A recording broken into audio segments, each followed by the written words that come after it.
Hello, everyone. Welcome back to another fine episode of Maker That Money live on the YouTube's 9 a.m. Pacific Fridays with my good friend, Mr. Andrew Mayhall of 3D Gloop. How are you, Andrew? I'm doing great. How are you? I'm purposefully trying to just have a little calmer tone Okay. because instead of doing my, Robin Okay. Williams "Good I was Morning gonna say Vietnam" you piece. seem very like soothing and smooth. This is smooth jazz coming at you. Yeah, just mix it up a little bit. I am capable of, the highs and the lows and stuff, and we'll see. Okay. I'll start rattling things off at rapid fire in no time anyway. All But right. quick, a little housekeeping for those of you new to the podcast. Welcome. This is the podcast where we talk about turning your hobby into your jobby, as we like to say. So we are makers at heart. Kind of came from the maker sphere and decided we wanted to make a run of making a business, a livelihood of it. And so we're here. And then we started a podcast because we like talking about these things, and we figured maybe other people would like to listen to it too. So here we are. You got our origin story. I am Pooch of Repkord. I own a small business. We make filament storage enclosures and a couple of other things, sell accessories in support of the 3D printing industry. My good friend here, Andrew, tell us here. Give us your elevator pitch on All right. what is what is a gloop? Well, I'm over here, the Empire of Sticky, if you will. We make adhesives and coatings for additive manufacturing, 3D printing. Yeah, So that's a good one. You yeah. got that nailed, man. I was like, okay, I feel it now. It's funny because one of the initiatives I'll share with you guys we're working on is doing some more collabs, like physical collabs with our Yeah. product. And you had sent us earlier in the week some really awesome little samples of gloop that we're Mm-hmm. going to put into our kits that are going into our product. And we're trying to create some reciprocity so Mm-hmm. that other vendors out there, if they're interested, can expose your product to other people that are in the 3D printing space.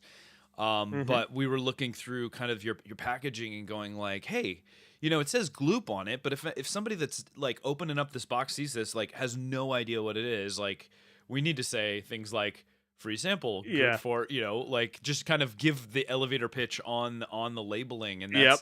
it's so funny how we miss a lot of those things Oh yes. because we're so in our own head of like, well, of course I don't need to define what it Yep. is, but Yep. important, right? Because we It can't is. assume. And every day you probably deal with people that are just discovering you, coming across your product, your brand, and you got to Mm-hmm. keep telling the story, right?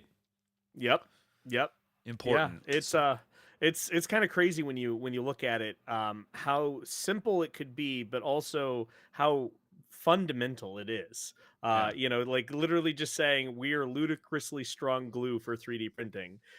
Beforehand, we never had anything like that. It was just 3D gloop, and that was it. Right. And once we added that, it was like people like, oh, okay, I get it. And it's just like, really? So there's So there's part one of your homework, guys. If you're listening here, like, and you don't have your elevator pitch refined, like, what is the one sentence, right? The thing that you can fit mhm, on your product label that says, "Who are you? What do you do? Who is your daddy, and what does he do?" Right? Like, it's gotta mhm. be there, and you have to make sure you keep telling it because it's so easy to forget that not everybody is in your head and knows who you are and what you are. Important. Mhm. On the pod today, that's not our topic for today though. Our topic for today is I think a very near and dear one. And tell us if you're with us in the chat today. By the way, shout out to Cutie Patootie and Pez Liz and Mihao and Alex and our regulars that are joining us on YouTube's, like we said, every Friday. And if you like to listen to your podcast, which most people do, you can listen back on any major Mhm. stream. But if you want to join us live and engage with us, we have a chat running right now. You can also call in on the Maker That Many hotline if you want to, in person, use your voice powers to talk to us as well. So you can do that. Tell us in the chat, first of all, tell us what your elevator pitch is, and tell us how you feel about this topic today. Two subjects. Pricing. Okay, I feel like Hmm. we scratched this surface. We may have like kind of gone into it a little bit in the past, but establishing prices for our products and our service. Hmm. I don't know about you, Andrew, but like it's given me anxiety in the past, right? It Like, gives me anxiety all the time. am I pricing it too high? Am I pricing it too low? And the Hmm. challenges that come along with that. I think it's a tough one, right? Especially when you're getting started, right? Because there's some Hmm. metrics. So it's like you know what you try to go by, like, okay, well, what is it costing me to make? And then I know I need to keep, profit margin percentage for the Yep. house to cover our operating expenses, overhead, all that stuff, and Hmm. pay for more materials to do it over again, and and all that stuff. But Yep. that's not an easy formula, to come up with, and there's some variability in there. There's like wiggle room sometimes, and a lot of it is kind of some feels, Hmm. you know. Oh yes. There's no one set formula that you can use just to say here's what I have to sell my product for, or here's what I have to charge my bill for my services or hourly rates. Yeah, There are going to be some guesses, yeah. especially when you're new to all of this, and taking that leap from being just a maker and going into being an entrepreneur. Yeah, and I think part of the reason pricing feels challenging, especially as a maker, that might Hmm. have come from the hobby space, is like it creates like this um, metric, this personal metric by which Hmm. we feel people are judging us, and by that I mean, Hmm. if I have a product that I put out there for sale at a certain price point, there is value associated with that, right? And if people are not buying it, you tend to go like, oh, they don't value my product. And because your product, when you get started, is so involved in who you are, it's easy to Hmm. take that personally. People don't like my design, they don't like my product, they don't like my service, and therefore they are not Hmm. buying. And then can allow that to Yep. weigh on you too much. I don't know. Is that fair? Do you feel like that's something that has affected you ever? I mean, yeah, I do think that that is a big psychological component. As essentially you're taking this idea that you have and you're now trying to assign a value to it, and the weird, aspect of being in business to make money means that you have to charge more than it actually costs you to make that, and so now Right. you're like, what am I worth? And this is especially so with like artists and creatives, where their values are in maybe the 3D models that they're making, or the Mhm. services that they offer. It's like, how do you place a value on your skill and your know-how?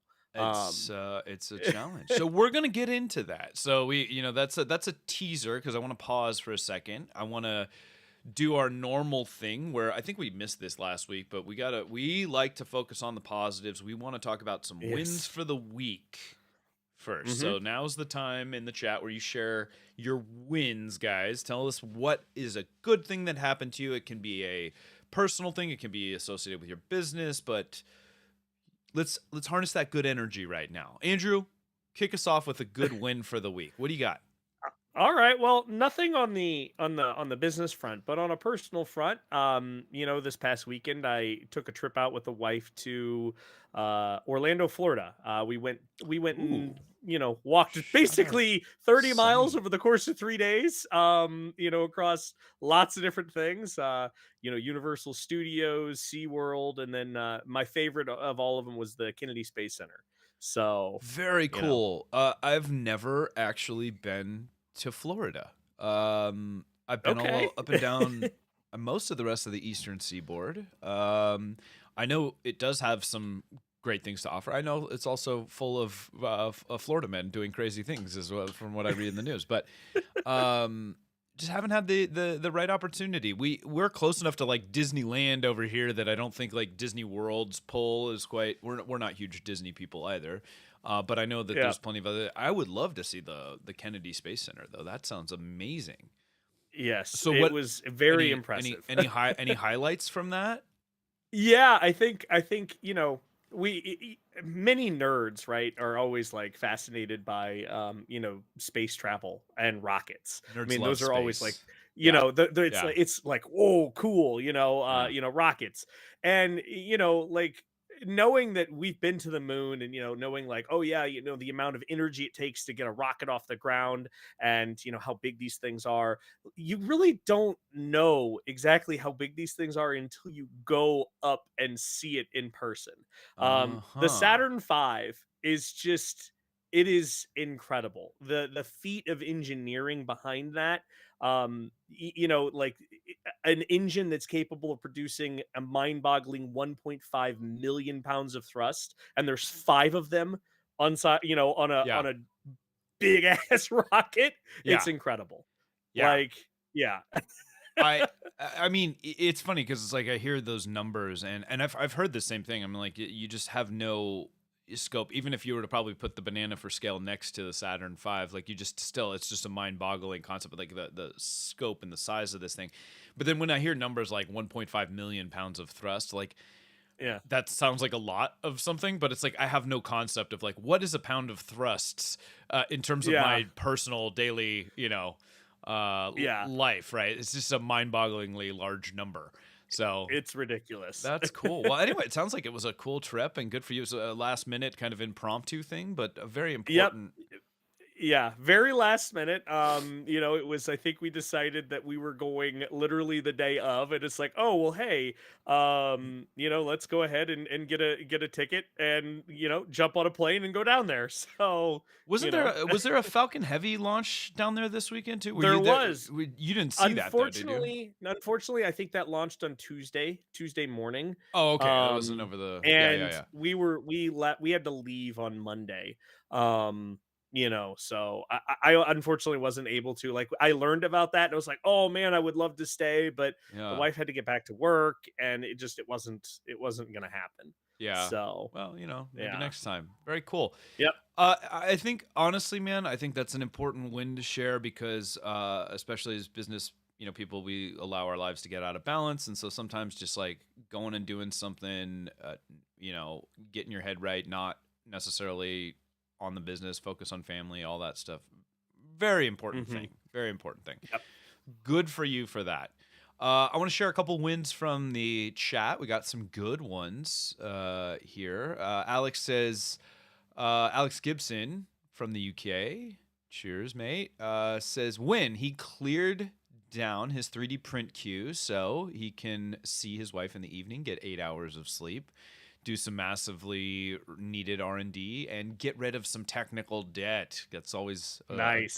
thing. That's always a good thing. Pez Liz in the chat says her win was she started working out again after a month, almost a month off, even in negative 11C, which is 12F. Thank you for that conversion, Liz, for our Fahrenheit centric people. Congrats, good for you. Stick with it. That's great. Mihao Win started posting time lapses of some prints and learning how Premiere Pro works so he can start ramping up media in the near future. That's good. That's great, Hmm. Mihao. That's a good win.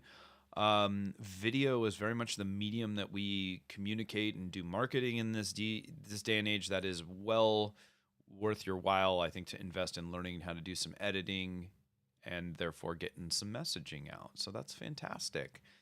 Hmm. And Grant's throwing you some shade for not visiting him while he was in Florida because Florida's all just close by, right? So if you're in, Yeah. I don't know, is he outside of Orlando? Are you outside of Orlando, Grant? I'm not sure, but I should have reached out, but given that it was so last minute Right. planned, we had no idea what we were doing 1 minute to the next. Sure. Sometimes being that So, footloose and fancy free is good.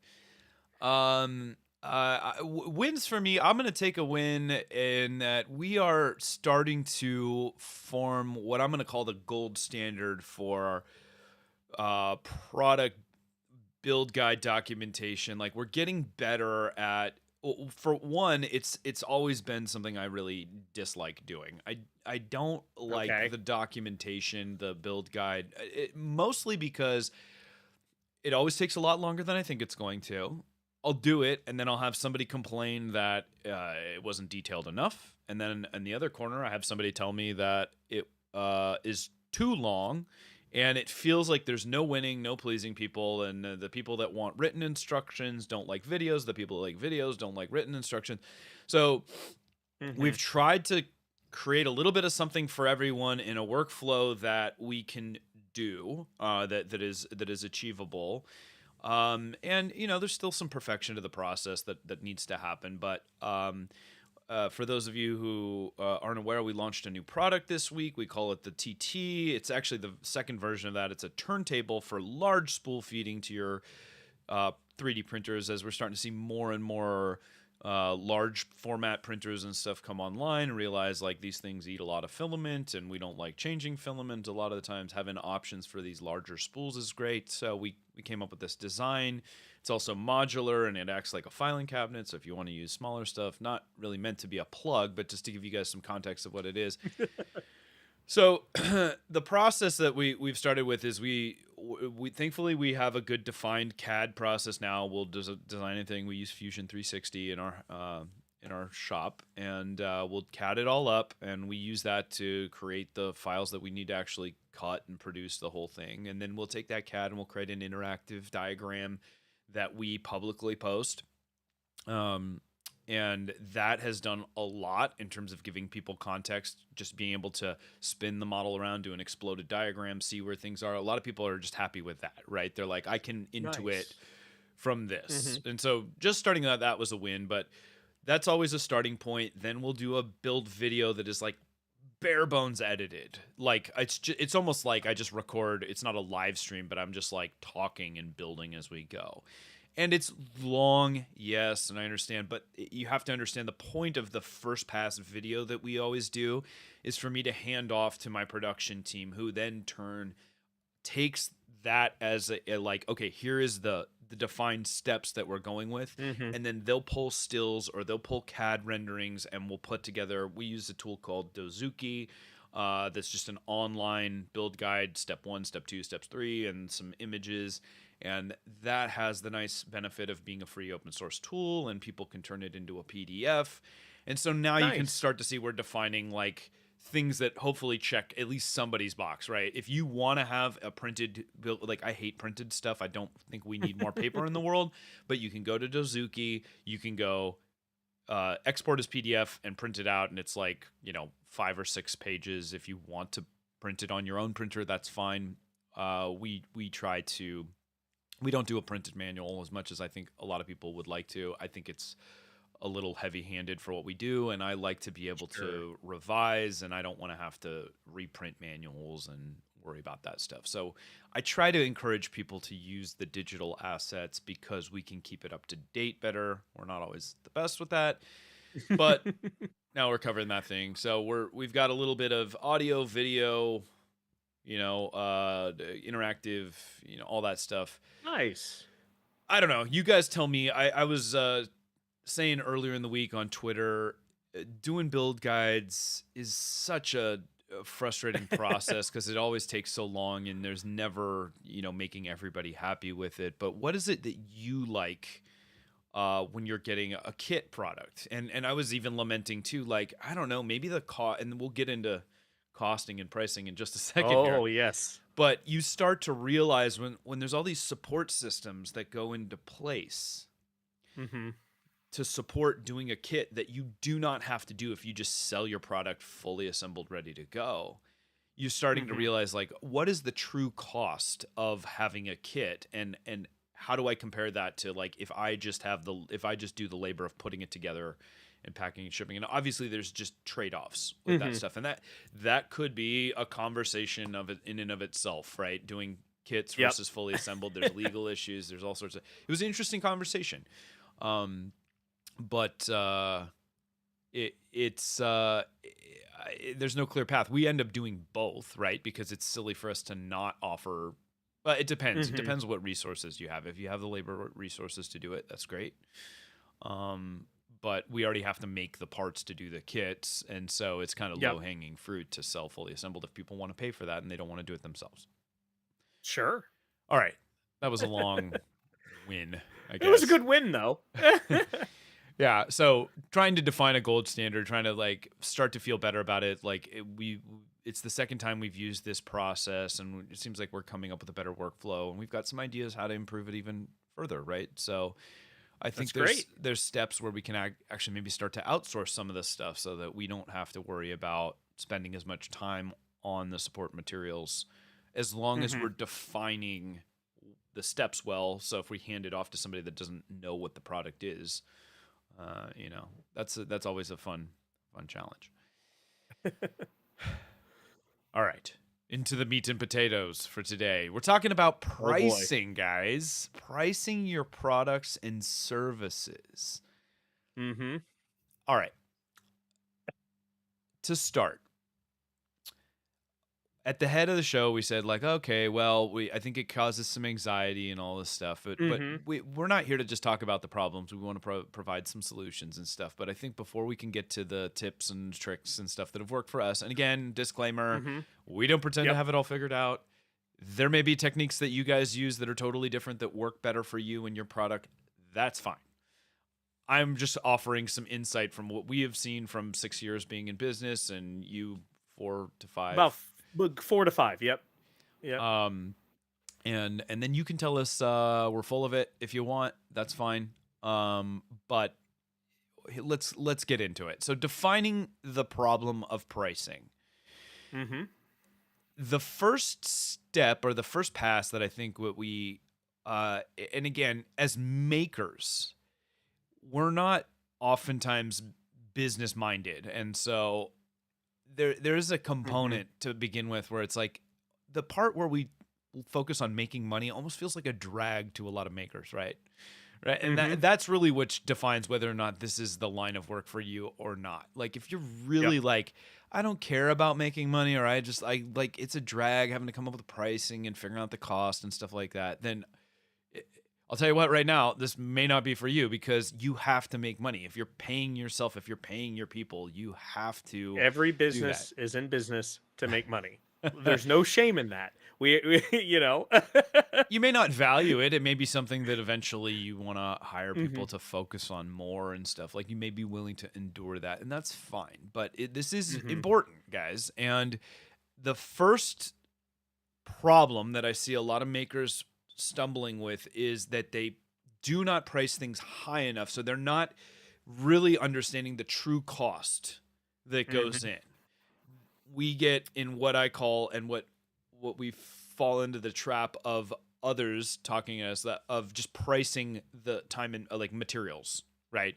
Hmm. The looking at the bill of materials on what it is, and Yep. somebody goes, "You're charging X for this? Like I can get these parts and all this stuff for like half or a quarter of that or whatever," without any appreciation of the fact that it's not just about the raw materials. It's not even Yep. close to just about the raw materials a lot of the time, if we're talking about a Hmm. tangible product. Yep. So Exactly. start in on that piece for us, Andrew, because I think that is where a lot of us meet the challenge, and that's where a lot of us get the resistance from the public. Hmm. Well, so as a maker, right? We are always, interested in the actual process of making, right? So it's that discovery, it's that learning phase, it's building the first one. Right. And for us, we kind of forego the true cost it takes us of actually doing all of this research or design or iteration to build the prototype, because we are getting joy from actually doing this. Right. And it's a fun process, as it progresses. And as we start getting the idea of, well, hey, maybe I've created something here like that has some value that other makers are interested in, how do I capitalize on this? And so from there, it's like, okay, well, as makers, right, we might be familiar with the spreadsheets and, like Excel or whatever. And we're just like, oh, well, here's all of the stuff that I spent to actually make this product a reality, this prototype. And we'll just go line by line and we'll figure out, oh, this is how much I spent on screws and this is how much plastic and whatever it might be. And we kind of rabbit hole a little bit in this space where we might figure out all of the ins and outs of the actual material costs, and then we're like, sweet, there we go. Now I just need to sell it for, like $50 more, but or whatever it might be, some random number, Yeah. and then like people are gonna buy it, and like I'm just gonna make tons of money, Yeah. and Profit. we don't really Step put any 3. more thought into it. Right. And it's one of those things where it's because we're not thinking of it as a business, because we are actually thinking of it as a project, and the project is what we actually as Ooh, makers get the joy out of. that's a You great way know, to put it. Like, stop thinking of it as a hmm project yeah, and start thinking yeah, as a product. That's a good little sound bite. I like that. hmm That's a great tip. And I'd say alongside with that, my question would be for you: when is the right time to even start thinking about pricing? Because you talked about hmm prototyping, right? And I yep, would say when you're prototyping, that's way too early. I mean, yes, you're gonna have you're gonna have some sense in hmm terms of like, okay, well, I know what my material costs and stuff are, but your actual like R&D, you don't want to start pricing in like the amount of time that it's taking you to just build that first prototype, obviously, because when you take it to process to hmm actually mass produce, ideally you're for nowhere your near that, right? first Yeah, yeah. for your first, if you actually are now in a business where you are running a production company Yeah. and you have this product that you're producing and you're going to make a next revision or whatever else, that's where prototyping, you actually need to start figuring out how much you're spending in R&D dollars and how much you're spending at actually developing these new things, because for one, as a business, that's a huge tax incentive. Yeah. But two, Yeah. you need to know, if you spent $100,000 to develop this product, that in the end will only ever generate $50,000 of revenue for you as a company.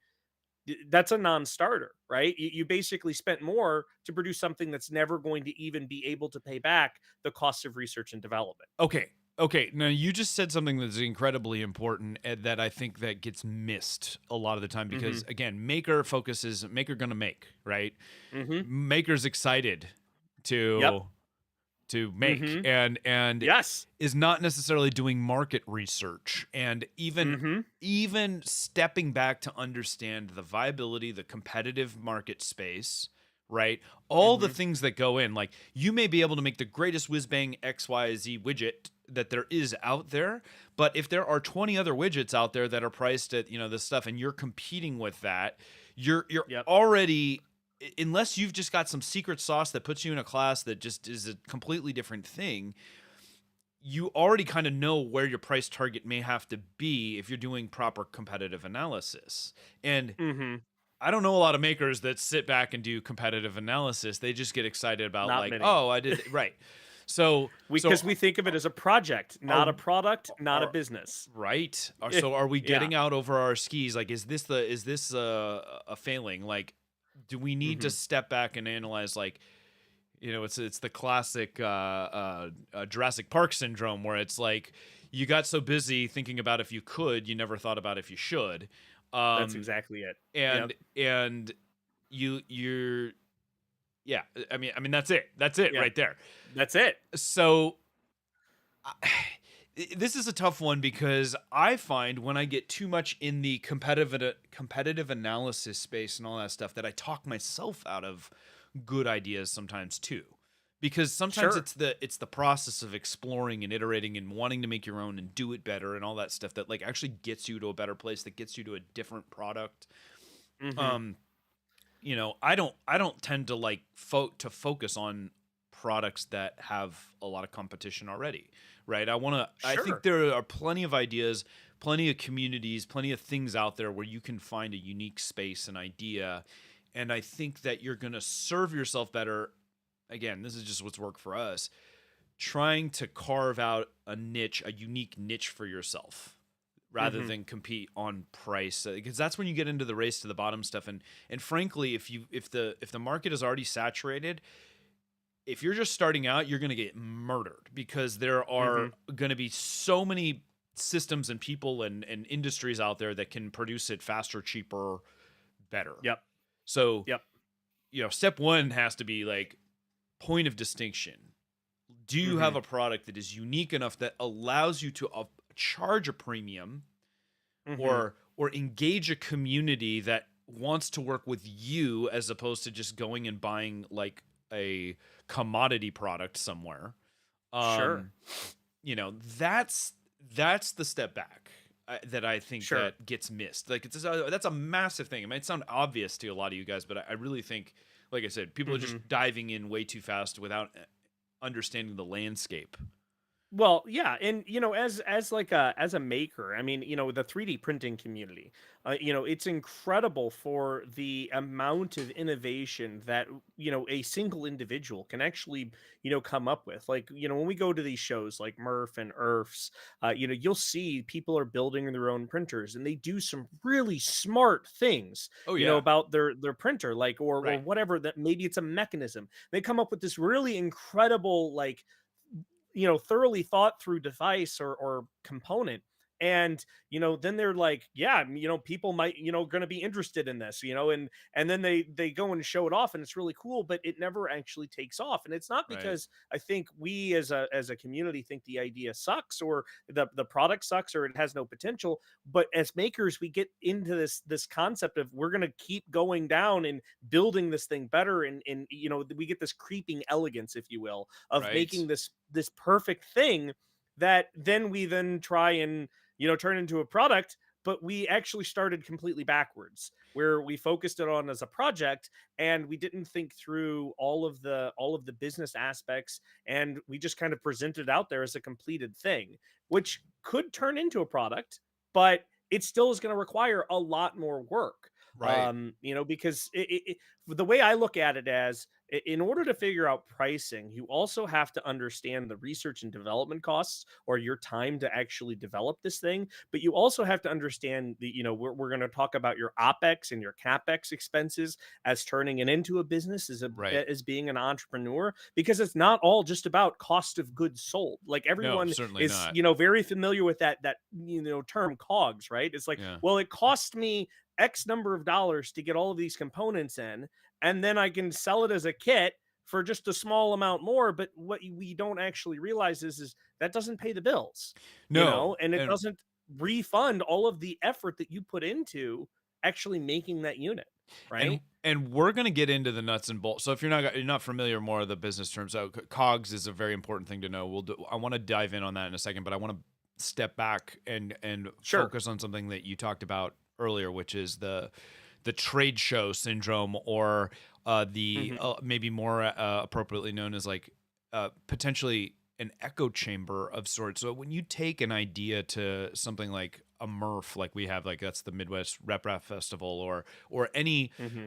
trade show that's out there in the space that you might be in, a craft fair, whatever event, right? That is a great place to engage a community, to see what other people are doing in a space and all that stuff. That's how both of us got our start Yep. with our product lines and stuff like that. But there is a tendency to, I think, get drawn in a way that is not indicative of what the overall market might be. And by that I mean, Hmm. there's a lot of people that get excited, like, oh man, yeah, you came up with this cool new way to build an extruder for a 3D printer, and I would totally buy that. And everybody is generally just really happy and go go go and all this stuff, and without really Hmm. analyzing, well, would you shell out $500 for this, or three? We Yep. want to try to understand that.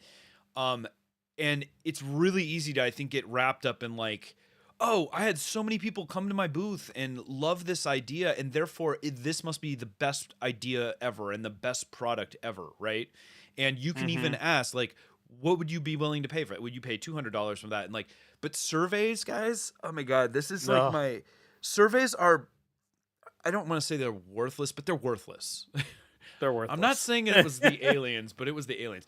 The surveys to me like are just like very rough guidelines at best, and I think it depends on maybe exactly what we're talking about. But when it comes to pricing, especially, and you ask the question like, would you be willing to pay this and stuff, like the way people will answer a survey and the way people will actually pull out a credit card and commit are totally different Hmm. things, right? Yep. Like I feel like I, Yep. I fell into this trap early on where I was like, okay, this is great. Everybody said, yeah, I would totally pay that for this. And then it's like, great, it's available. Here it is for this price. Crickets. Yep. Um, And there's a number of contributing factors that go into that, beyond that. But again, people, when they're answering surveys, a lot of times, like, they want to be positive, they think they'll do fine, but like there's just not the same psychological evaluation in their mind as when they're Mhm. actually shelling out hard-earned dollars for something, right? That Yep. is the voting that you need to go by. Like your sales data, Mhm. and that's why we've talked about this in the past. Like your Yep. sales data and your existing customers are some of the best data that you actually have, because that is like good tangible results. These Yep. people were willing to shell out their hard-earned for this. But Yep. obviously we're talking about before you can even get there, right? We're talking about setting a price so people are actually willing to do that. Sure. Mhm. Absolutely. So, what is your feel on the whole like echo chamber surveys, all of that, in terms of like, are they misleading? Are they not good tools? They absolutely are very misleading in many cases. They could be good tools if you know how to properly use them. But that takes actually understanding what questions to ask, being very Mhm. careful not to lead the witness, Oh yeah. being very careful not to, Objection. basically contaminate your results that you're trying to get. Um, someone here in the chat, Mike mentioned Kickstarters and pre-orders have a lot more value in many cases because yes, this is someone who's actually voting with their dollar. Here they're Mm. signing up or pledging instead of just saying, "Oh yeah, I would buy this if it was available." We actually launched our product as a Kickstarter. Granted, we were a very small, Kickstarter where we were trying to raise $5,000, but this was something where we decided that it was best to test the market and see if people would even be interested in this sort of product. You So, know? so I love this. I mean, I'm not a big fan of Kickstarter. I know a lot of people are, and Hmm. that's fine. But there is no denying that when you have a useful metric of people saying like, I'm willing to, it's not an investment, but I'm willing to like Yeah. put out some money and wait Yep. in support Hmm. of this idea happening. I like the idea of that. Hmm. It reminds me.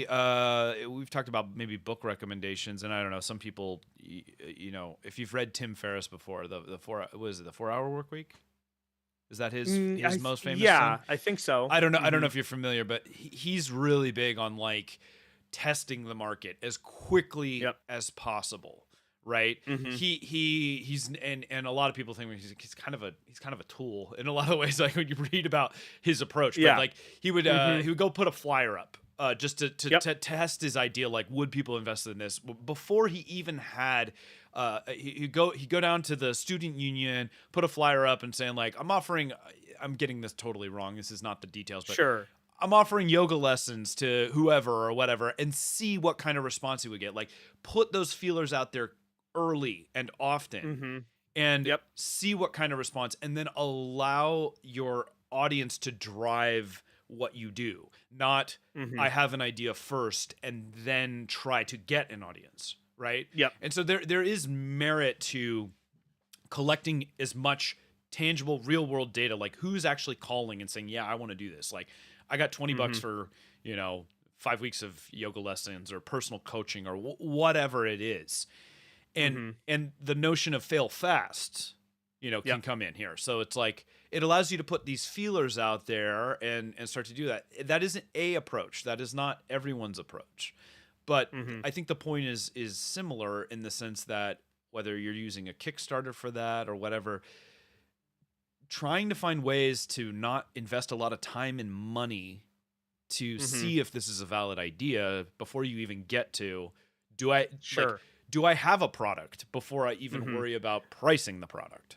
Yeah. Well, and so this is where I think this is a perfect segue into the actual discussion topic about pricing the product and why Kickstarters a lot of times fail because especially in like the 3D printing and maker group or crowds, right? This is usually a person who is really gung ho about building a product or whatever it might be. They've developed this new printer and they're trying to launch it, and they are so focused on, oh well, I can get all of the materials. The bill of materials will cost me X dollars. And again, if I can, if I can get people that show interest, right? Maybe I just need to, sell them for $50 a piece over my material costs, right? And they'll throw a number out there. Or a lot of times, what you'll see in Kickstarters is they'll throw a wild ass guess as to how much money they need to raise in order to actually, you know, build the thing. And what happens is that you don't actually plan for the overhead, the operating, what Kickstarter takes, the credit card processing fees, all of the stuff that actually goes into making a business a business. Mm. Yeah. Your payments to yourself, all of this stuff, Right. and this all affects pricing. And you have to, as an entrepreneur, think through all of these individual silos, all of these individual elements that funnel into these silos, and Right. how much they stack up in order to get to an acceptable price. As a Right. maker, we're constantly like, we ourselves, think of these things as projects, and we might set a budget like, oh, we've got $500 to experiment over the next 3 months or so on our own Yeah. little personal projects. Right. And so we're cost sensitive, and so therefore it's like, oh well, we need to make this as cheap as we possibly can. And from there it's like, well, I need to make for sure that I make the price attractive enough for someone else to buy in. And you're not even Hmm. valuing your own time, you're not evaluating your own efforts going into this, and you're improperly pricing things. I As think simple as it is. you're totally right. I think that a lot of times, like, we almost talk ourselves out of like the proper price because we're Hmm. discounting from the jump, right? Yep. We're just like, well, but I really, and you again, you want that validation of people buying, and so Hmm. there's a tendency to want to price it low to capture as many potential buyers as you can. Yep. The problem is there's a, I don't know if it's a fallacy, but it's like the whole notion that you I feel like I get emotional when I when I talk about this because it feels so personal. Like I said, that again, we're trying to capture as many people as we want. We want people to feel like they value this, but from the jump, Hmm. we're looking at it solely as this value proposition and not taking all of these factors into Hmm. account. And we don't want to necessarily go through the spreadsheet and do all of the things that, like, to get the data that we actually need to understand. But Hmm. let's talk about, like, maybe let's focus on like a real world like application. Like Sure. if you're if you're happy sharing some of your pricing Yeah. strategy, let's get into the nuts and bolts a little bit more in terms of like, where's the starting point, Sure. and then what are the things that people are missing, like, or the harder things, because clearly the cost of goods sold is probably the easiest, lowest hanging fruit, right? I know what my Hmm. materials costs are. Yep. Let's start with that. So here's what I would suggest: throw out the cost of goods sold as the second piece. The first Oh, piece okay. is we need to actually value the time that it takes to do the actual development of the product, the time, all of the effort that you've spent in your total investment up to this point. We need to look at that. And then we also need to start looking at saying, okay, what is the total addressable market? What is the serviceable market? And what is the basically market that you can actually get, in terms of this product that you are trying to attack. The cost of goods sold will come here in a minute. If we understand that we have this idea and it's going to take us, $10,000 to get to a functional prototype, so that we can actually build it, confirm that the idea works. So we now know that we've invested $10,000 into our startup or whatever it might be. We also know that, like, let's look at the total market. Like, is this a problem looking for a solution, or is this a solution looking for a problem, right? So like, there's two Hmm. different things here. You can build the biggest baddest 3D printer that you want, and if no one actually needs it, you basically built a solution looking for a problem, right? And Yeah. so it's just Yeah. like this overpriced thing that exists. And so what I would say is like, let's look at saying, okay, for example, let's look at Gloop, right? There were plenty of other adhesives out there on the market. They're commodity adhesives. You can go to any store. You can pick up cyanoacrylate glues, super glues, polyurethanes, whatever you want, E6000s, and they're cheap and they're ubiquitous and everyone knows them. But, that's a huge market. And so what we did was, I looked at saying, well, there are a lot of other, different types of plastics out there. These adhesives don't really work super well. They work well enough. Maybe there is a niche here that we can focus in on and Mm. say, could we come up with this solution?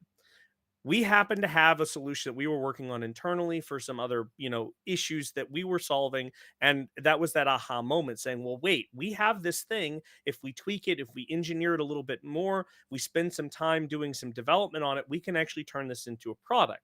So what we did was we started looking at seeing how many 3D printers were out there, how much, material people were using. We started looking at saying like different 3D models that were available online, what was hot, what was popular at the time, like what were people doing with these things. Mm-hmm. And we determined that there was indeed a value there. We didn't have exact numbers because some of this stuff is going to be really just based on, feels. But we determined that there was something there. We then knew that it was going to take around at this time $10,000 for us to actually get to a functional prototype that would really work, that we could actually scale and produce this adhesive at. It ended up being quite a bit more than that, but that's what we assumed at the start. So we started investing. At first, it was $1,000, then it was another $1,000, and so on and so forth. But we keep track of all of that because Mm. this was our investment to get to a product that we were actually going to be able to sell. And then from there, throughout this process, we were keeping track of the ideal price that we wanted to target. So we looked at adhesives on the market, the rough Did cost some per competitive volume, and analysis. Okay, yeah, sure. Exactly. So competitive analysis, and we started breaking that down. And then we came up with, okay, well, if we need to sell this, we need to hit, and I think our Kickstarter pricing was like $20 for our 120 milliliter bottle. That Mm-hmm. was our goal. And it was like 12 or 15. I think it was like $12 for our 75 milliliter bottles. And so that was like, okay, well, hey, that's what we're gonna target. And so then from there, we started looking at what the cost of goods would be. And so we like, okay, this is the price for our bottles. This was the price for the caps and the seals and the labels and, Yeah. everything else. And we Okay. started breaking that down. And then what we needed to do was determine what our payback time for initial investment was. This is where everyone misses this step because they're like, oh, well, it's just an investment. But Yeah. every business is in business to make money. Right. You need to make money in order to, you need to have profit You need in to order to account for actually that walk time and away from energy something. spent. Yeah. Exactly. Yeah. Yeah. And Yeah. so this is what we decided. We were like, well, we kind of chose, we want to get paid back our initial investment, hopefully in a year. Right. And so we then took that money and we divided up over the number of bottles that we had to produce, essentially, in order to produce that number of profit. Mm. Now, we also have to consider the cost of actually running the business. So the OpEx Yep. expenses. Yep. Yep. Yep. So Yep. the power, the rent, the purchasing, all of this other stuff that, or like the Yeah. services, like the website, all of this stuff is operating expenses that easily gets Marketing, missed too. advertising. Yeah. Yeah. Yeah. All kinds Exactly. of plenty of extra costs and stuff. So And and so when you're go ahead. starting just when you're starting off though, like a lot of times you Hmm. don't just have like good and I think that's why a lot of people avoid it because it's like you just don't have good tangible data. A lot of that is where the feels come in, but Hmm. a lot of that is where the majority of the expense can actually Hmm. be. And where it gets even more wonky is as you grow, that tends to get more expensive. And Yep. so you have to either roll. So hopefully, as you get better, maybe the cost of manufacturing, maybe you're able to buy in bulk more. So your Hmm. cogs might go down, but like you have more overhead to cover. And so, ideally, you're not having to constantly change your pricing and stuff. Yep. I think your advice about thinking of a cog second is interesting because I'm not sure I would have gone there originally, but your point is well taken that Hmm. it feels like low hanging fruit, and so that's the starting point that a lot of people have. Whether you do that Hmm. first or second, I don't know if that matters as long as you're taking cost of goods and operational expenses into account Hmm. as well. And for me, I would say if you're just starting, like look at labor. Hmm. um, because that is most generally going to be your most expensive cost, if you were just do a cycle time Yep. analysis of like all the things, all the Sure. things that go into making that product. And I'm not just talking about like, putting it on the machine, taking it. I'm talking about like if you follow your production team or you yourself around and you say like, oh, Hmm. don't forget I had to go and print the label and then I had to put the label on the thing. Like all that stuff adds up to be a Hmm. lot more than you think it is. A lot more. Hmm. Yep. Um, And and I know labor is there. just one operating expense, but I'm like, Hmm. let's do 80-20 rule. Like what are going to be, identify what your largest costs Hmm. are and focus on those numbers first. Yep. And so we've talked about this before, and I know we've had many conversations offline, where I tell you, like, you as the entrepreneur, as the business owner, are the single most important asset to the entire operation of the business. You have to protect yourself. You have to pay yourself first. Everything else comes second. And I know it doesn't seem like that's the right way to do things, but if you take this approach, what you're able to do is structure things in such a way where you're focused on the operating expenses of the business, and the operating expense of the business being you as a probably as a single entrepreneur. If you have a partnership, okay, you need to figure out how much does the other partner need. Does the other partner work part-time? Is it full-time somewhere else? Whatever it might be, but the single most important aspect of the business is the entrepreneur himself or Mm-hmm. herself, Mm-hmm. and taking care of that position first is essentially the whole reason why you're going into business in the first place. And it's one of those things that we as makers miss every single time because we are Mm-hmm. so focused on the project Mm-hmm. getting to be able to play. We discount our own value, we discount our own time, and we then struggle to make the ends work. And I know everyone's like, oh well, but I can't pay myself first, I got to do this and this. Yep. I'm telling you, you have to make it so that you can pay yourself first, and This is a bit of a digression. This could be its own topic as well. it could. And this is something that I've debated with you endlessly, and Grant's saying the exact same thing in the chat. I feel you, bud, because Hmm. it's the same thing. At the end of the day, Hmm. we fall into the trap of I can afford to not pay myself because I can choose to not pay myself. I cannot choose to not pay, and it's a totally different thing if you're a solopreneur, Hmm. or if it's just you. Obviously, that's a different Sure. thing than if you have employees. I value having the help to do the other things so that I can scale, and I don't know if it's a technical debt, but it's like I look at it as I've invested in having people to help me do these things so I can focus on other things, and I always have to pay them. I always have Hmm. to pay them. If I don't pay them, they won't work. They're not going to Sure. continue to work for me. Yeah, But absolutely. but to your point, you cannot fall into that trap for too long. That might be okay when Hmm. things are a little bit lean. You go, okay, you know what? I'm just going to not pay myself this month or pay myself less or whatever. Sure. But Sure. if you run before you walk, in that you hire a bunch of people before you're even Hmm. paying yourself, you're always going to be chasing after that. Hmm. Well, do I hire the next person or do I finally pay myself properly?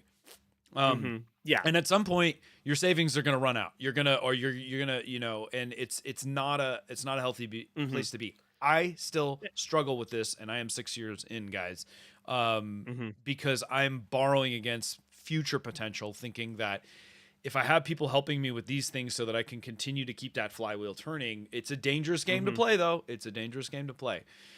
Hmm. That's a And you can, yeah, and you can, we can get into this much later in another episode, but you can absolutely leverage that to your advantage. But where I'm coming from in the aspect of figuring out pricing, if you come at it from yourself first or your OpEx first, Yeah. you can then start to establish saying, I need to bring in $2,000 a month minimum to pay for all of the things that go into actually making said product. Hmm. So you have to hit that number.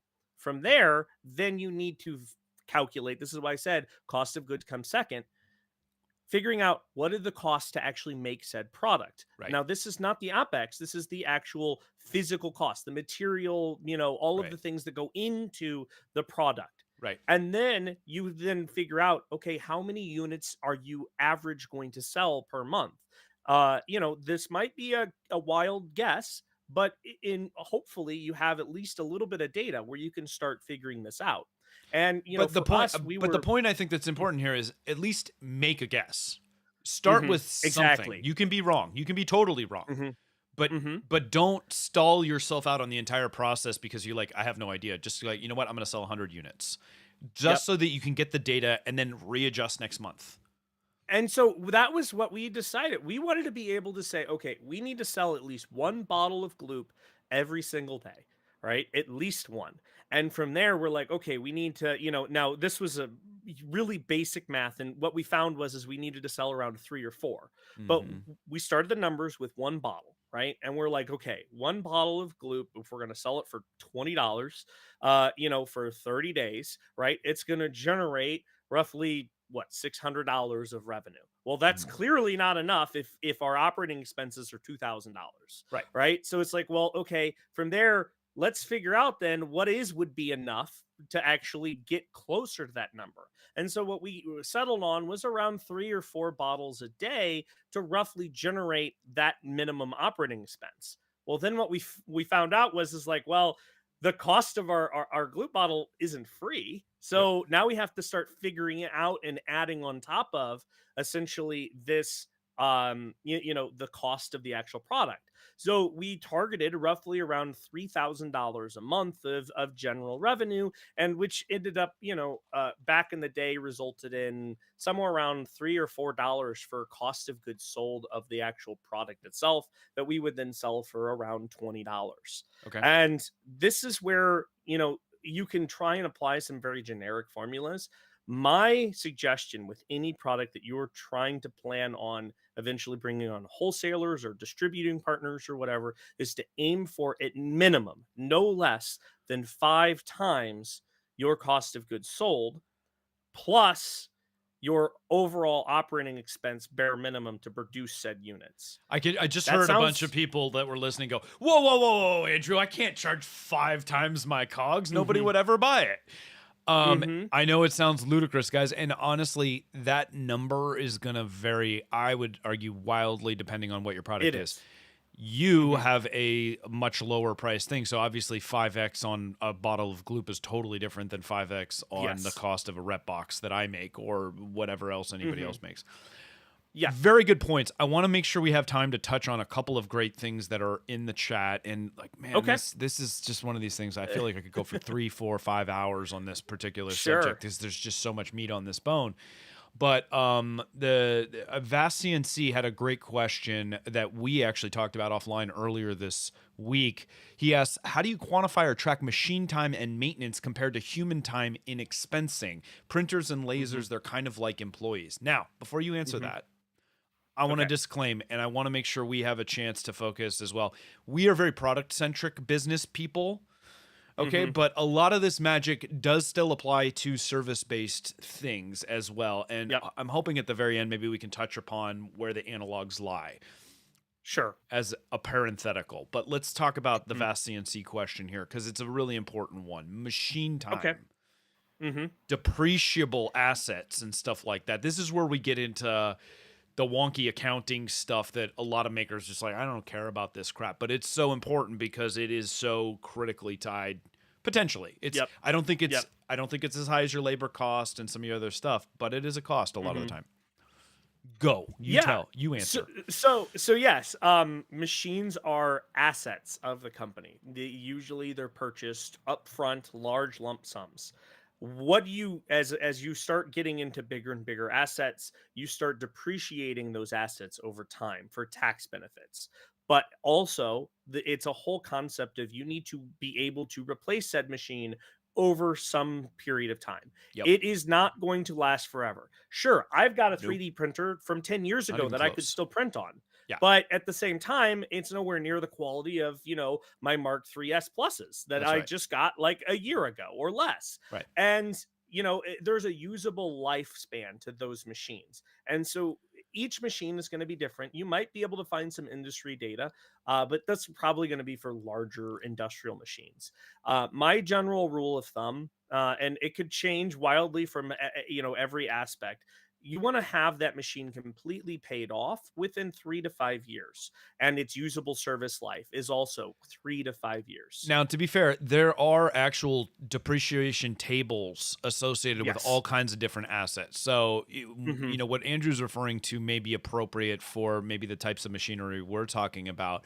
But when you Yeah. start looking at depreciating, storage sheds and shop space, property, stuff like that, there's a Yeah. ton of depreciable assets. There's different tables that the IRS Hmm. will even allow you to depreciate over, but they're good Correct. guidelines.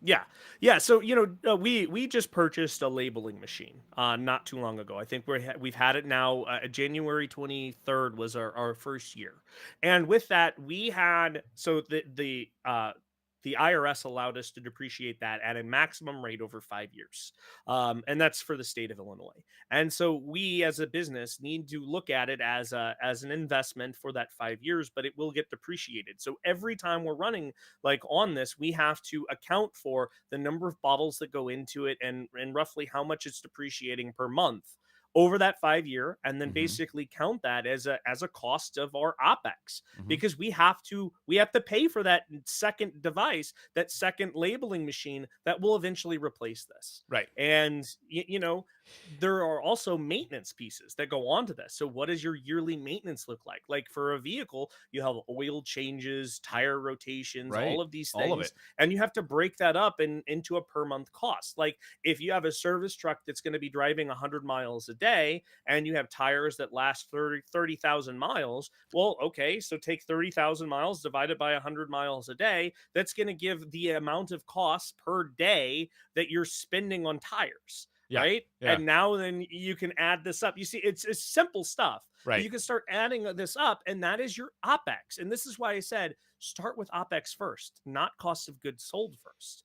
Because when you start with this, you know, I Okay. know So it's hard, I'm gonna but push back slightly because this goes back to what I was talking about with the 4 Hour Work Week, the Tim Ferriss book that's sure. super popular and stuff. That like it depends on what it is. Like if you you can spend so much time diving in on the OpEx and all this stuff, and I'm like, no. I would argue you want to get that thing out there and get sales data as quickly as possible. And Yes. so minimum viable amount of work on diving deep on all this stuff before you even Sure. know if you have a sellable product. And I'm not So trying to say that you need to figure out all of those things. I'm talking big buckets here, like big boulders, right? Like big boulders. rent and Yeah, yeah, yeah, yeah. power. I'm not saying you got to go down and cost optimize or figure out depreciating for the equipment that And you're going to be using. You do that on a later stage. that's But, what I was gonna say. I think depreciation is you're starting to get yes. into the nitty gritty a little too No. much. Yeah.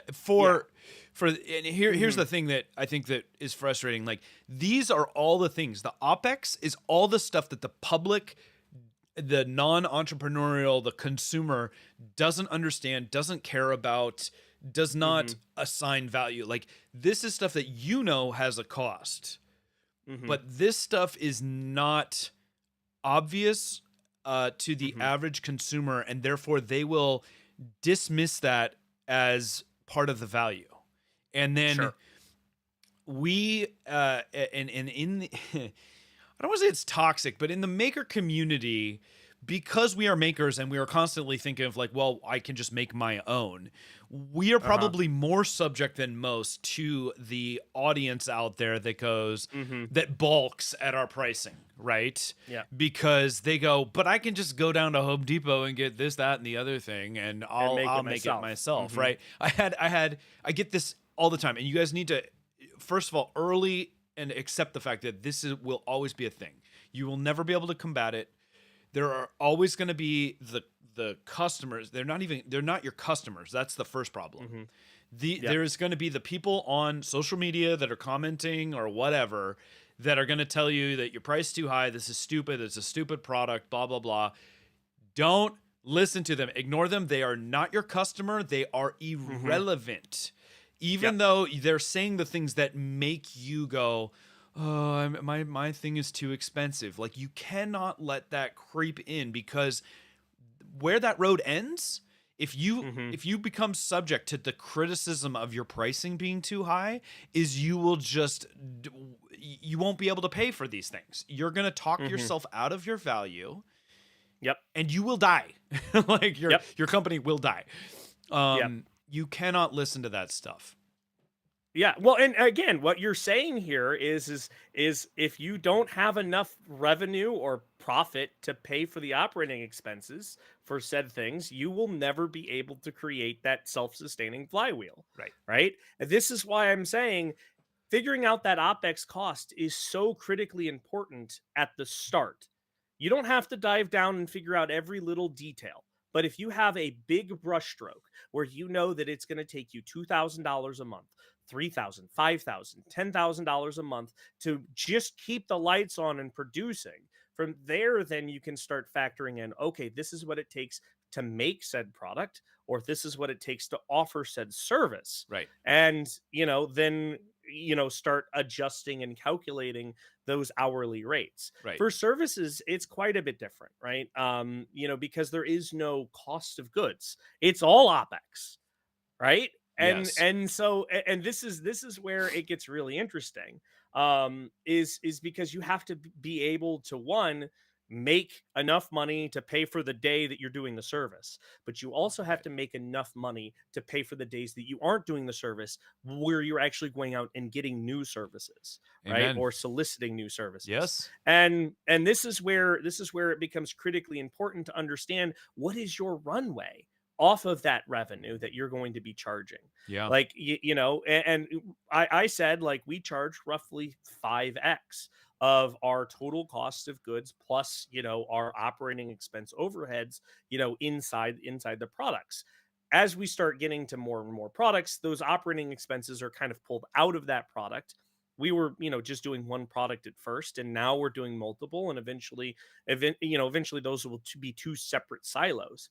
But Mhm. for services, it's all one silo, right? It's all about how much, runway can you get for the service that you offer. That's Um, totally right. And listen, guys, I'll let you know right now. I've done both here. I was a web developer for 15 years freelance, so I've had a service based company, mhm, and now I have more of a product based company. And like he's saying, there's challenges and there's benefits to both. mhm, But at the end of the day, there are a lot of similarities, and one of the things I want to hone in on that we kind of, I don't want to say we brushed over, but like Grant in the chat saying we as makers make poor customers.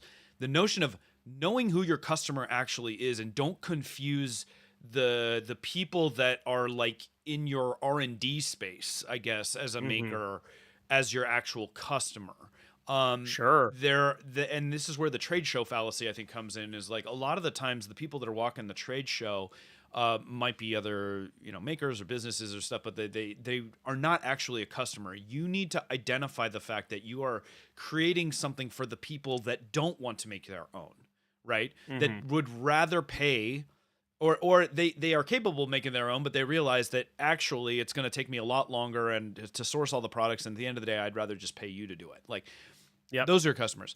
So I know we're going a little bit long, guys, but this is intentional because I'm passionate about this. I hope you're okay with timing here, Andrew, for a little bit. Like, Yeah. I want to Yeah. go a little bit longer because Let's go. there's some tangible there's some things that I feel like I want to share that I've learned that touch on some of the stuff that the chat's been saying in terms of pricing. And the first thing that I would say after 6 years in is seek a little bit more discomfort on the pricing than you are comfortable with. And by that, I mean price your thing high.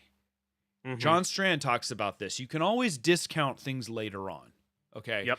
But force yourself to hold that high. And I would say after you go through all the calculation of coming up with that prices, add an insane, what feels like an insane fudge factor in there. Mhm. 30%, 50%. Like, a lot of times I'll come up with a number and then I'll double it.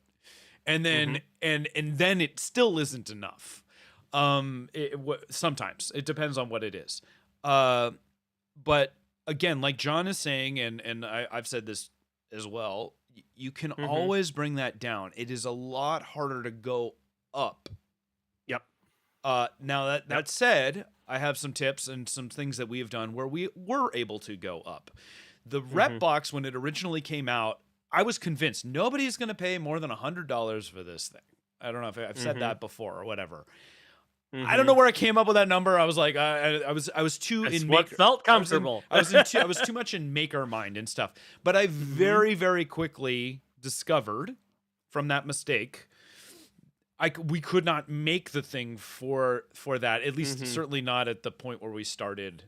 Off Yep. and what the product is now versus what it was then is a different thing. And so, um, but I made the mistake of pricing too low to begin with, and then I was chasing like getting that increase to where it is. And yes, you can do things, and you'll see this from companies like where you'll send out an e-blast on an annual basis, like we at Repkord have priced our stuff what we think is reasonable, but times are changing, Mm-hmm. and you've seen the emails, right, guys? Like Yep. we're letting you know that come January we're going to have to do a 3%, 5%, 10% price increase. Mm-hmm. That is a strategy, and I think people can see that and understand that and realize it. I think Printed Solid did a really good one this year or last year or whatever. They're like, look, we've held our prices at $19 a spool for too long, and we have to go to 22. And people are like, Mm-hmm. dude, it's still awesome stuff, right? Like, Yep. we get it. That's Absolutely. fine. There's other techniques that I think that you can implement. What we did with our stuff is we started creating accessory kits. So Mm-hmm. we would keep the base product low, but then try to do like kind of a Chinese menu where it's like, oh, but you should get this, that, and the other thing. And we added more margin in on some of those accessories, You can hopefully to kind of upsell. make a difference and to Mm-hmm. upsell and stuff like that. But we were still trying to like throw back like, hey, let people just get what they need, right? You just need the base Mm-hmm. box, cool. You're not worried about seal kits and all that stuff. Totally fine. Or if you don't have the money right now for the whole shebang, get it. You can buy this part later and upgrade it. So there's Yep. plenty of strategies that I think you guys can implement. And like you said, you may decide like, you know what, we're gonna release a pro version where it looks nothing like it or whatever, and then discount and close out and sell and all this stuff. There are Yep. always strategies for discounting and going bigger. Do you have other strategies in terms of like if you missed your price target originally, like Mm-hmm. how do you recapture some of that other than just like doubling the price? Yeah, so for us, what we did was, we did a lot of A/B testing, and Hmm. it would Define that allow for us to people that don't figure know out. what A/B testing So, is. yeah, so A/B testing essentially is just this way of presenting two different groups of audiences different sets of information, and in many cases it could be random. And it's a test where you have two people, they might visit your site, and they are presented price A, and another person is presented price B. Yep. And you do this over enough times, you'll start recognizing patterns between people, making purchasing decisions. And Okay. so we did a lot of that.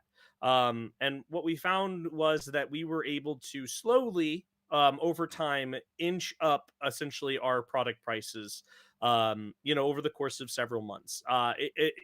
When we launched, we got it totally wrong. We thought that, oh, hey, we need to be like at $20 per bottle, and that that'll generate enough revenue to pay for everything. No, we were way wrong. And what we found was is that bootstrapping, it presents these interesting problems because you have to pay for the bottle that you sell for us, and then you have to pay for the next bottle that you're going to use to replace that bottle, and then from there you have to have enough money to continue to grow, or basically continue that whole chain reaction. And so strategies we used was just over time generic small increases through A/B testing. We Hmm. found kind of what the maximum price would be, and this is good because now it allows us to actually regularly run discounts or have discount codes that we give out to influencers, creators, just people that are advocates for the product, that Right. bring that price down to a more reasonable sense where people are more apt to purchase. Yep. Um, and so, this was just a way of figuring out, okay, what's the maximum price that we could sell this stuff at that people were actually happy at buying it at, and then from there we can start more regularly offering discounts so that Right. people would, you know, Right. would feel, value for what they're getting. There are certainly many different ways to go about doing this. The I the wish other we Yeah. go ahead. No, that's a great tip. I like the idea of A/B testing, and there's tools out there that allow you to do that kind of stuff. One of the other things that I think we fell into that a lot of makers when you're getting started, you're not pricing in what the ultimate sales structure might be for your product, and by that I mean Hmm. we never planned to have resellers, and so Hmm. I didn't price in like a 30 to 40% margin that if we were going to go volume you need to offer a reseller. And again, that Hmm. percentage varies depending on what your product is and all that stuff. But if you're not pricing in with the fact that you want to get to a volume production in mind, you're going to be in a bad spot where you can't get to volume production because you can't have more people. And reselling isn't for everybody. If you want to do direct to consumer, you can do that. But there are a Hmm. lot of challenges associated and greater costs oftentimes. You may find that a Hmm. better strategy for you is to be a wholesaler, not a retailer, right? Where you Hmm. focus on just making the widget as quickly and efficiently and inexpensively as possible, and give up that 30% margin so you don't have to deal with the customer support calls, the all Yep. the things associated with the marketing and advertising expense, and you can just streamline like printing money, as I like to say, right? Like just Hmm. create that and repeat. Um, Yep. and sometimes you live in both spaces. We do both. We do some direct to consumer, we do some wholesale as well, but we've had to eke our way up. And the way that we kind of did that, I like to use revision control as a place to create distinct price points, because we're like, yeah, listen, Repbox 2.5 is nothing like what Repbox RC1 was. Like that thing Hmm. looked like, cobbled Hmm. together from almost embarrassing, right? And so it's very easy when you start to have different versions to allow that pricing. The other thing is nobody really has the context. Like you have to look at who your customers are and stuff, like how many are repeat customers versus new, because new customers have no idea what the original price was a lot of the time. Yep. Right. So get out of your own head and don't know that, like, oh, I used to sell rep boxes for $100. Now they're $200, right? Hmm. Most of the customers that are buying now are probably newer customers that don't have a Yeah. value analysis, right? Like, and I was talking about this offline. Like, I think that we very easily fall into this thing where we understand that at every price break, let's say like every $50 or every $100 or whatever, like there is a group of viable Hmm. customers, right? And at some point you Yep. priced yourself out of like that largest thing. And Sure. so we have a tendency to want to get down here so we have as many customers as we want, but you don't always want all of those Hmm. customers. You have Yep. to appreciate that just because somebody is going to pay you $50 for something, if it's cheap enough, does not mean that they're going to be a good customer for you. Hmm. They're not going to be they're Yep. only buying because it's cheap, not because they value. And this is why the notion of people don't value free is a saying, right? Like Oh, sure. the lower the price gets, the less the value Hmm. of the Yep. product is. Is that Yeah. a fair way to put it? I mean, I Oftentimes, think so. I or think there's so. there's a sweet spot, right, where where the Mhm. perceived value is. It's probably a bell curve. Yeah. Well, and that's where it is. It's really comes down to perceived value, because there are so many different customers out there that all have their own perceived value of their dollar, and they all value their dollar slightly differently. And from there, it's like, how do you find that sweet spot? For us, when we were doing A/B testing, we did surveys and A/B testing, and everyone hands down like, I want free shipping. They didn't want to pay for shipping. And what we found was is that you could say that, but actually people buying our product, they were more apt to buy a product that was slightly lower priced but had a modest shipping charge than the slightly increased price but had Yeah, free shipping, yeah, because of that value of free. right, Like, like, oh well, I want free shipping, but you don't actually value that free shipping piece, because you exactly. you see the value of that product, and you're like, well, it can't clearly be worth that. And it's like, well, guys, there's no such thing as free lunch. If you get an item with free shipping, Nothing is you're free, paying for the shipping. right? It's just Is it It's rolled into the baked into the cost? cost of the product. Yeah. Yeah, Well, yeah. and And Amazon and a lot of things like have ruined the customer perception and in the aggregate for like a mhm. lot of people in terms Yeah. of like, oh, I can get free shipping next day and da da da da da. And it's just Mhm. because that's what they become accustomed to. But Mhm. that's not necessarily viable. Like our new product is like 40 pounds. Mhm. And if I were to roll in the cost of that shipping into the thing, I think I would price out a lot of customers. And if you have a unique enough thing where there's not enough, if there's not another option for people, and they're going like, well, it is what it is. I put the dimensions, I put the weight on there. I'm like, hey man, it is what it is. We have to like, our packaging Mhm. costs probably $20 in and of itself just to protect the thing to ship it. So we already Yep. have to roll that into the cost of it. If I'm including an average of $40 to $50 for domestic shipping, Mhm. now all of a sudden, a $200 product becomes almost a $300 product, 270, 280. Mhm. And people aren't making that evaluation. They're not thinking about that shipping cost, whereas it's much more clearly broken out. Imagine for a moment if when somebody goes to Mhm. buy something, not only does it break out like, oh, here's the product price, and we see this with tax Uh-huh. and stuff too, right? And if Yep. you're familiar with the tax and shipping, but if it was like labor cost, overhead, like if all the little Yep. components were actually like visible to the end consumer, Yep. I wonder what that would actually do. Would people be like, huh, okay, yeah, that pricing seems more fair, right? Because now, like, the product price is more in line with my materials analysis thing and Yep. not the thing. But we don't itemize that way. We're not accustomed as consumers to see that. I don't know. Tell me in the Sure. chat what you would think if there was a more granular pricing structure on every product that you saw. Like, I what mean, would it that would do for definitely your be perception? interesting. I think in many cases it would still get lost on the customer because they'd be like, "Why is your overhead, 50% of the product cost?" Well, It's like, think of a pure transparency where it's like you literally had yeah, everything, and then you have profit margin actually built in there, right? Because we that'd be something. conceal the margin, the profit in there, Mhm. and the assumption that we make as consumers a lot of the time is that, oh, that's all going to profits for the big wigs, and Yeah. don't get me wrong. There's a lot of things out there where there's a ton of profit baked in and all that stuff, and we Mhm. get all blown out of shape and stuff. But there's a lot of, for small business, we're happy if we Yeah. can be in the 30 to 50%, and we don't always Yeah. get to stay there, Ye- and that's not Yeah. as much as you think.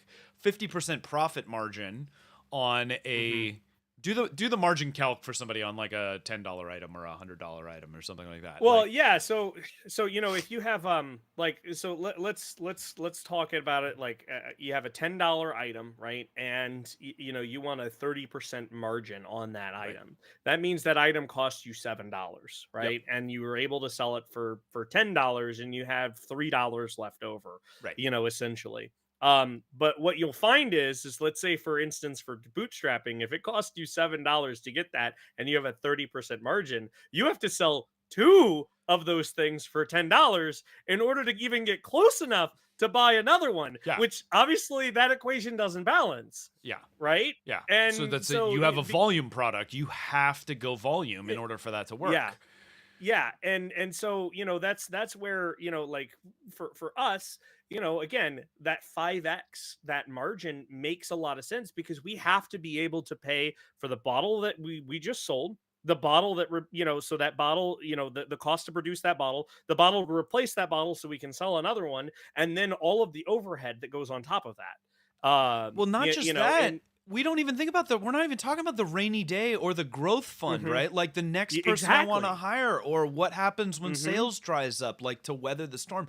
There are too many companies that are flying, like going way too close to the wire, right? We Mhm. don't look at our business in the same way as our personal finances. Like, I don't know what your parents instilled in you, or what you when you grew up, but it was like 10% of every paycheck into savings, right? Mhm. Yeah. And Yep. in business, that's typically accounted for in the profit margin, right? Like that's not, Mhm. there's not a savings number. It's just we Mhm. use that, margin hopefully to have some funny money. It's not funny money though. It's like it's what you Yeah. need to keep going.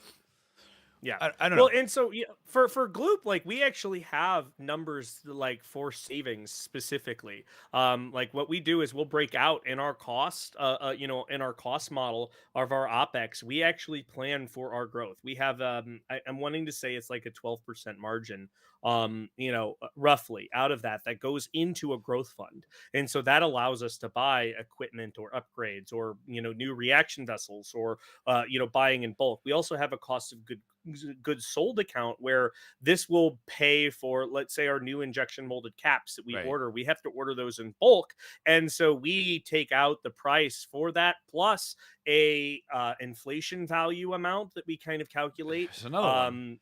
Exactly. So plus an inflation value amount plus a little bit of like a fudge number that we kind of find with the shipping and everything else when we're getting these like large orders in. And so we actually break that out and we have separate accounts. So Gloop, we have I think it's like six or seven accounts that are all split up that money is actually going to every single month. And that's Did you do that maybe from a the little jump bit. though? Because I would say like We let's did it talk. from the jump. Okay, Hmm. so that's good because I think a lot Hmm. of company like I didn't like Yep. there's so many things that we miss. So we're talking about creating the price, right? But we're not Yep. thinking about what's the rainy day fund, what's the growth fund, what's the breakage Hmm. fund. Like we're waste is a huge one for us, right? Where we just Huge. were not Hmm. pricing in like you know what miscut there or the power went out middle of the print and we lost the print Yep. or just general like lethargy of employ like the efficacy Yeah. of your employees as compared to what Yep. you do, right? Like Sure. is oftentimes 60-70% at best. I Hmm. mean over the course and I don't know, you can argue with me like ideally you want to find good employees, but I'd say like on average people are probably happy to have people that are just you can't run people at 100% all the time, and so you Sure. need to Hmm. account for that as like waste of labor Hmm. and all that Yeah. stuff. Yeah, so we did a lot of this stuff from the jump, and I will fully admit that we didn't utilize it the way that we intended for, at first. Like we have a tax account that we'll do is we'll take like our sales tax data, that sort of stuff, and all of our that just gets funneled into that tax account where we don't touch it every quarter. Then we send out the taxes that we need. Like I mentioned, we had our cost of goods sold account. We'll have a growth account where we're trying to save and put aside money. Yep. We have payroll accounts so that again we take out the margin for our overhead, our OpEx expenses, labor being the most expensive one, and it goes into the payroll account, and then from there we run all of our payroll out of that account so that we have a clear understanding of where all of the money is going.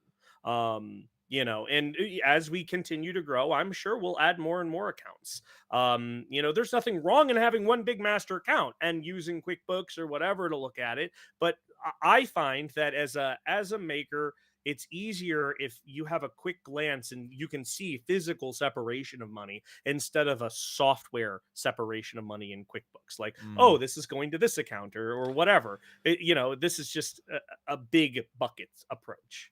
All right. I've got one last question for you, and we got to wrap up because we're going almost 90 Okay. minutes here, and I know that we could keep going forever. But what in your mind is like a reasonable amount of time to reevaluate your current pricing? I think we do it maybe on a 6 month to annual basis internally for Hmm. us, but obviously costs tend to Hmm. they increase. If you're Yep. lucky, some costs might go down over time and stuff, but like obviously you have this is ongoing maintenance, a thing that you have to be looking at and reassessing regularly, and hopefully something you get better at the more you do, right? Sure. Ideally, you'd be evaluating your price, I'd say quarterly.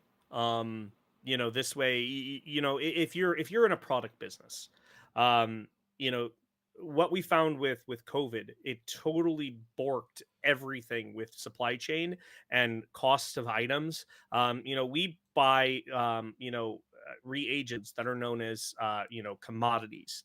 These Yep. commodities come from oil industry.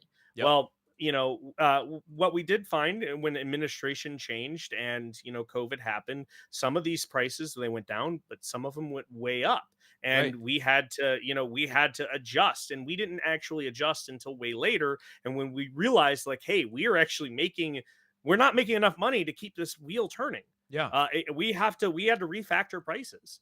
And so I would say ideally every quarter you should really look at what the cost of materials is, because what we saw over just the past year, we saw 100% increase in our cost of materials to make our product across the board. Some were up to 300 or 400%, and that was just in the past year. Yeah. Now, again, some of it really changes on fluctuation from other markets, and there are so many different influences out there. But realistically speaking, if you it comes down to understanding what your product is Yeah. and how that is related. Well, and it's good reason to be. The closer you're tied to your purchasing product process, Hmm. the more aware you'll be. But it's like you said, like it's wild. In the 2.5 years we've been doing stuff, I've seen the prices Hmm.